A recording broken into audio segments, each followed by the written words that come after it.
Welcome, my dear brothers and sisters. How are you all today? मेरे प्रिय भाइयों बहनों, आप सबको स्वागत करते हैं। आप सब आज कैसे हैं? I'm sure you all are very, very ready for this study. हाँ, मैं निश्चय जानता हूँ आप सब जो है सही तरीके से तैयार हैं इस अध्ययन के लिए। We are studying about the different kinds of spices that were used by Esther to beautify herself before she came to meet the king. हम अध्ययन करते आ रहे हैं कि एस्तर ने जो अलग अलग सुगंधित वर्ग को जो इस्तेमाल करी अपने आप को सौंदर्य करने के लिए, ताकि राजा के सामने वो प्रस्तुत कर सकें। Just like Esther beautified herself, we can beautify our spirit, soul, and body with the spiritual spices that Esther used. ठीक एस्तर के समान हम जो है अपने प्राण और आत्मा शरीर को जो है सौंदर्य कर सकते हैं हमारी आत्मिक सुगंधित वर्गों के इस्तेमाल करते हुए, जैसे एस्तर ने इस्तेमाल करी। She used 12 spices to beautify herself. उसने जो है 12 सुगंधित वर्ग को इस्तेमाल करी अपने आप को सौंदर्य करने के लिए। So we can use the same spices in the spiritual sense to beautify ourselves to meet the Lord God. हम जो वही जो है सुगंधित वर्ग को आत्मिक रीति से हमारे जिंदगी में लागू कर सकते हैं, ताकि हमारे प्रभु यीशु मसीह से मुलाकात करने के लिए। The sixth spice that we are going to study is called galbanum. और छठी जो सुगंधित वर्ग जो हम अध्ययन करने वाले हैं उसका नाम है Biroj. Now galbanum is a gum from the milky sap of the Syrian fennel. और जो बिरोज एक ऐसा गोंद है जो सीरियों की सुगंधित वर्ग में से एक दूध के समान निकलने वाली एक गोंद है। It is a very fragrant spice. और वो बहुत ही जो है सुगंध फैलाने वाली वर्ग है। Now, if you look at the inner Hebrew word of this spice, we get a deeper meaning. इस सुगंधित वर्ग की गहरी इब्रानी शब्द को देखेंगे तो हमारे लिए और समझ आएगा। The word galbanum in the Hebrew is chelbena, और बिरोज जो इब्रानी शब्द में जो है छल बना, and it means an odorous gum, और इसका मतलब ऐसा गोंद जिसमें सुगंध आता है, as if it is very fatty. जैसे कि वो बड़े मोटा सा लगता है। Now, this word chelbena comes from the root word chelep. ये छल बना जो शब्द है उसकी जड़ जो शब्द है चलब। Chelep means to be fat. चलब का मतलब है मोटा। The richest and the choicest fatty part of the meat, और एक जो मीट का जो बहुत ही जो है चर्बी और जो मोटा भाग है or the marrow. या मज्जा है। So what does all this signify? ये सब बातें क्या दर्शाता है? It signifies fatness or the best. ये मोटा या जो है बेहतर को दर्शाता है। Leviticus chapter 3 verses 16 and 17 tells us,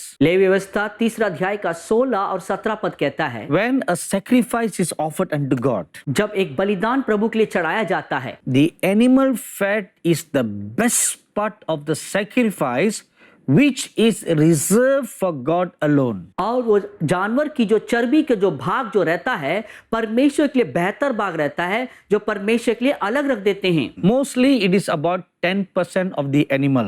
और ये ज्यादातर एक जानवर की 10% होता है। So here comes the principle of tithes. और यहाँ पे जो है दशमांश की सिद्धांत आता है। When the people bring an animal sacrifice, जब लोग जानवर की बलिदान ले आते हैं, the Levite priest is counseled to just cut off the fat. और लेवियों को जो है वो सलाह दिया गया है वो चर्बी को काट के निकाल देंगे, And it is that part that is burned. और वो भाग जलाया जाता है। The other whole piece of meat is for the Levite priests. और बाकी की जो मीट के भाग हो वो लेवियों के लिए है।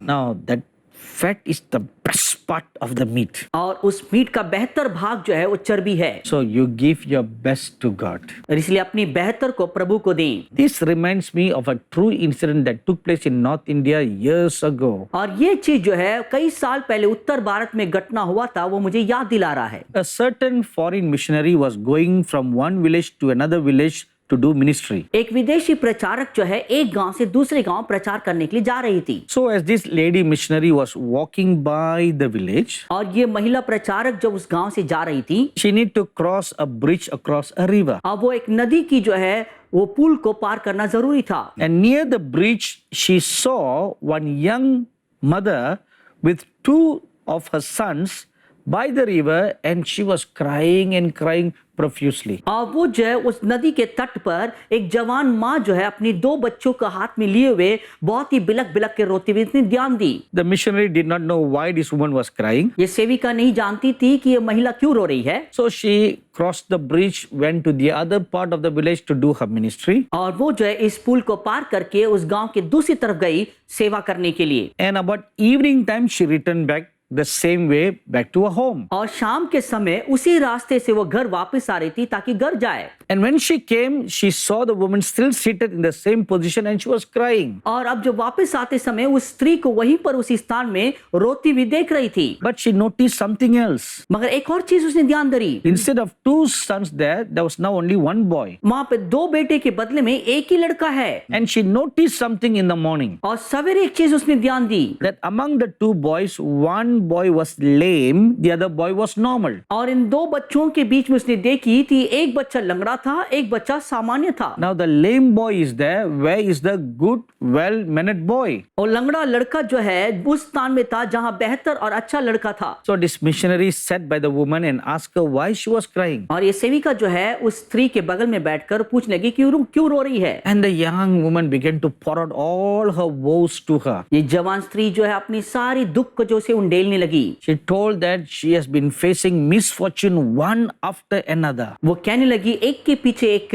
अभाग्य चीज होने लगा है। So the missionary tried to console her. और वो सेविका जो है तसल्ली देने की कोशिश करी। So then she asked her, but why are you sitting by the river? और तब वो उससे पूछने लगी तू नदी के किनारे क्यों बैठी है। Then the young woman told her, वो जवान स्त्री ने कहने लगी so I went to consult the local witch doctor in our village. हमारे गांव के जो है एक जादू टोना करने वाले से पूछने के लिए गई। And the priest said that you must offer a child to the river god. और उस याजक ने बताया इस नदी के देवता के लिए एक बच्चे को तुम्हें बलिदान देना है। Then only all your misfortune will cease. तभी आपके सारे अभाग्य जो है रुक जाएगा। So I've been sitting here the whole day crying out to the river god to take away all my misfortune. और इसी वजह से मैं नदी के तट के बैठकर नदी की देवता से विनती कर रहा था मेरी सारी अभाग्य को दूर कर। And now I'm crying again because I have offered one of my son as a sacrifice to the river god. अब मैं इसीलिए रो रही हूँ क्योंकि इस नदी की देवता के लिए मैं अपने बेटे को जो है बलिदान दे दिया हूँ। The missionary was very shocked when she heard that. ये सेविका बहुत ही अचंभित हो गई इसे सुनते ही। Then after composing herself, अपने आप को जो डांटस बांधने के बाद so the missionary lady told this woman, और ये सेविका स्त्री ने जो है इस स्त्री से कहने लगी okay, that is your belief, हो सकता है ये आपकी विश्वास हो, but why didn't you throw this lame boy into the river? And if you had kept the good boy, he could have worked and taken good care of you. आप क्यों ना जो है इस लंगड़े बेटे को जो है नदी पर फेंक कर अच्छे बेटे को रख लेते ताकि वो आपके लिए काम कर सके। As soon as this woman heard that, जिस क्षण जो स्त्री ने इसे सुनी she jumped up with great anger. और वो बड़े गुस्से में उछलने लगी She shouted at the missionary, और उस सेविका से चिल्लाने लगी how dare you speak like this? कैसे ऐसे बात कर सकती हो। How can I give to my God second best sacrifice? और मैं कैसे जो है दूसरी बेहतर बलिदान को मैं अपनी देवता के लिए दे सकता हूँ। Now look at this story. और इस कहानी को देखिए। Look at what this heathen woman said. ये अन्य जाति स्त्री क्या कहती है सुनिए। How can I offer a second best gift to my God? मैं कैसे अपने देवता के लिए दूसरे स्तर की चीजों को बलिदान दे सकता हूँ। But do you know what Christians do? मगर आप जानते हैं मसीह लोग क्या करते हैं। They do just the opposite of what this woman has done. और इस महिला ने जो किया है उसकी उल्टा काम ही करते हैं। They will send the lame, the blind, the deaf and the dumb to the service of God. और वो जो लंगड़े अंधे और वे जो है अपाहिज हैं ऐसे लोगों के ही प्रभु की सेवा में भेजते हैं। And they'll keep the best for themselves. अपने लिए बेहतर को रख लेते हैं। About 2 years ago, one young boy came to our ministry for interview. 2 साल पहले एक जवान लड़का जो हमारे सेवा में आया इंटरव्यू के लिए। He was an engineering graduate from South India. और वो दक्षिण भारत के इंजीनियरिंग की जो है स्नातक पाया है। And during the interview, he shared with me very candidly about how God had called him to the ministry. और वो जो है अपनी इंटरव्यू के दौरान बताया कि कैसे प्रभु ने उसे सेवा में बुलाया है। And he also shared that how God told him to be yoked together with our ministry. और वो भी बताया कि कैसे प्रभु ने उनसे बात किया कि वो जो हमारे सेवा के साथ जुड़ सकता है। So after hearing about his passionate call, और उसकी जो है वो धुन भरी बुलाहट को सुनने के बाद an appointment order was given to him. और उसके लिए अपॉइंटमेंट ऑर्डर दिया गया He was to join us 2 weeks later. और 2 हफ्ते के बाद हमसे जुड़ना चाहता था, But when the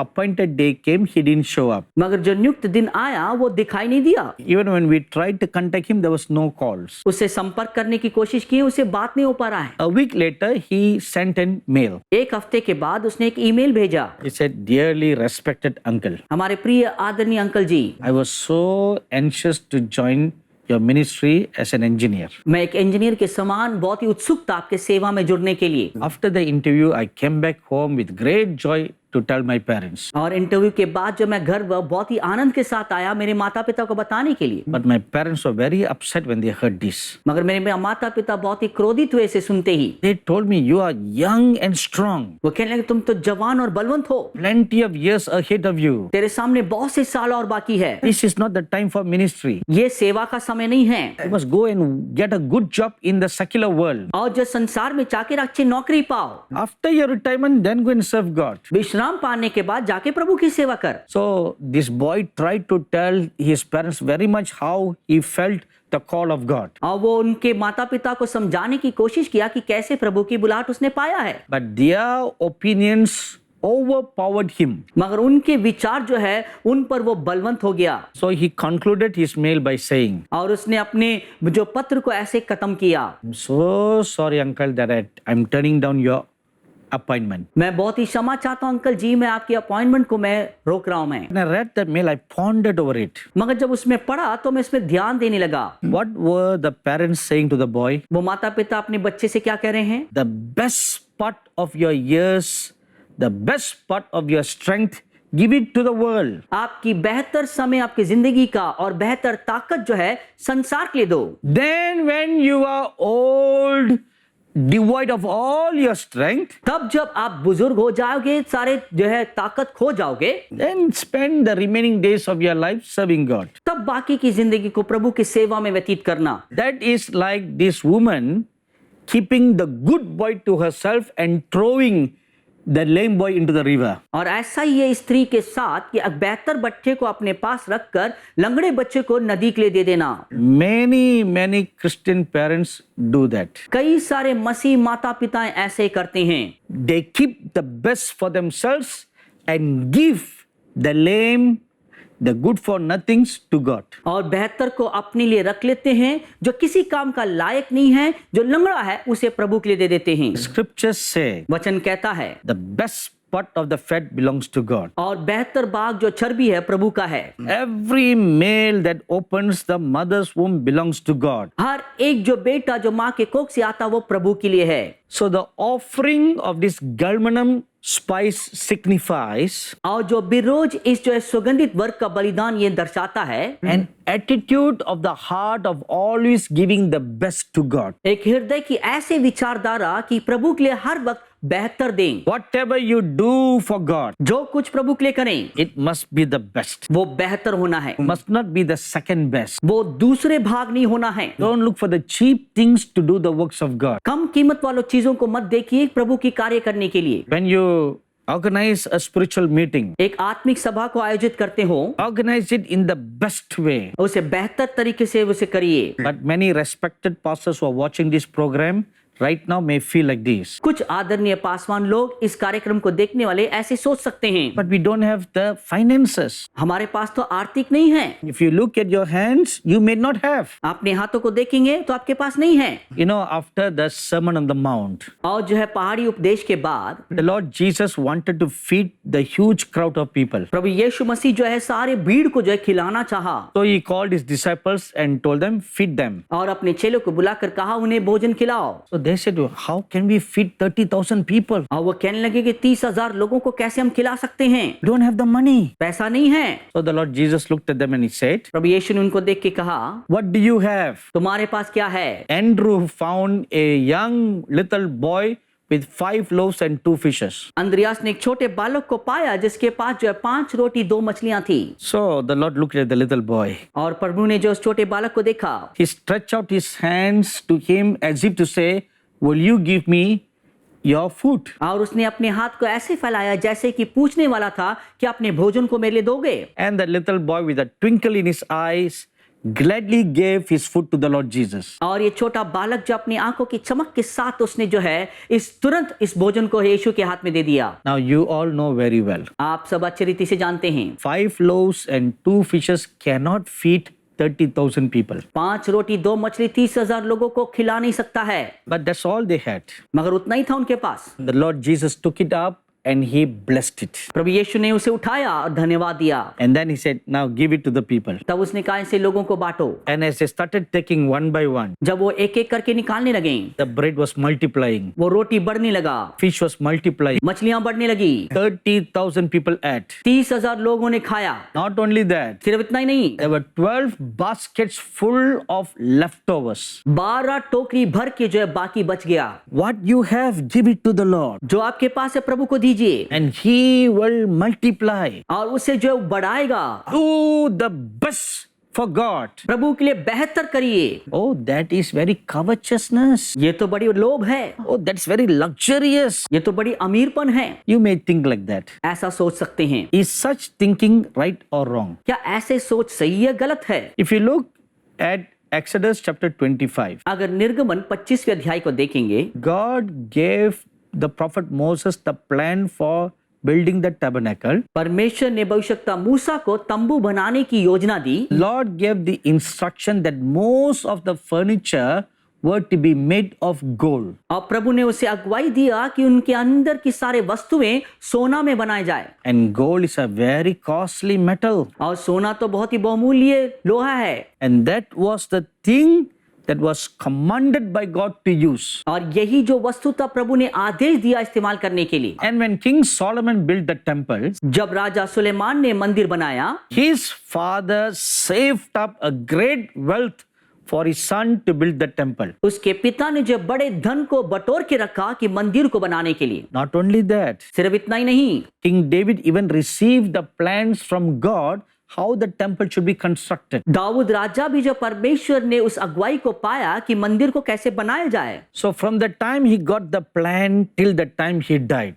और जिस समय उसने योजना को पाया और जिस समय वो मरने तक जो है, King David began to save up gold, silver and bronze in great quantity. राजा दाऊद जो है बहुत तेज से जो है सोना चांदी और जो है इन बातों को जो है वो बटोरने लगा। Why? क्यों? Because the house of God must be first class. क्योंकि परमेश्वर का भवन बेहतर होना है। So my dearly beloved respected ministers of God, इसलिए मेरे प्रिय आदरणीय प्रभु के सेवकों, enlarge your heart. अपने हृदय को बढ़ाइए, Trust God. प्रभु पे भरोसा रखें, And he will strengthen the works of your hands and multiply it. प्रभु आपके हाथों के कार्यों को बलवंत करेगा, उसे बढ़ाएगा। So this spice also means और ये सुगंधित वर्ग एक और मतलब कहता है 2 things. 2 बातें। One, एक, worshiping God in the spirit and in the truth. परमेश्वर की आराधना आत्मा और सच्चाई से करना है। John chapter 4 verse 24. यूहन्ना 4 अध्याय का 24वां पद। It also signifies ये एक और चीज दर्शाता है, worshiping God in the beauties of holiness. परमेश्वर की आराधना पवित्रता की सुंदरता में करें। Psalms 96 verse 9. Bhajan Sangeeta 96:9। My dearly beloved brothers and sisters, मेरे प्रिय भाइयों बहनों, our heart must be generous. हमारे हृदय उदारता से भरा हो। Never be like a miser when it comes to doing the works of God. प्रभु के कार्य के लिए जब आते हैं हम कंजूस ना हो, Do it generously. उदारता से करें। To do His work, God will truly supply all the needs. प्रभु के कार्य को करने के लिए सच्चाई से प्रभु हर बातों को प्रबंध करेंगे। So this is the spiritual significance of the spice galbanum. और यही जो है आत्मिक मतलब है जो सुगंधित वर्ग बिरोज के मतलब। We shall continue this study next week. और इस शिक्षा को हम अगले हफ्ते जारी रखेंगे। God bless you all. प्रभु आप सबको आशीष दे। If you are blessed by this program, please send your testimonies and feedbacks to Angel TV, Villivakkam, Chennai 600049, Tamil Nadu India. Our email ID is programs.hindi@angeltv.org. अगर आप इस कार्यक्रम से आशीषित हैं तो अपनी गवाही और विचार हमें इस पते पर भेजिए। Angel TV, Villivakkam, Chennai 600049, Tamil Nadu, Bharat. हमारा ईमेल आईडी है programs.hindi@angeltv.org।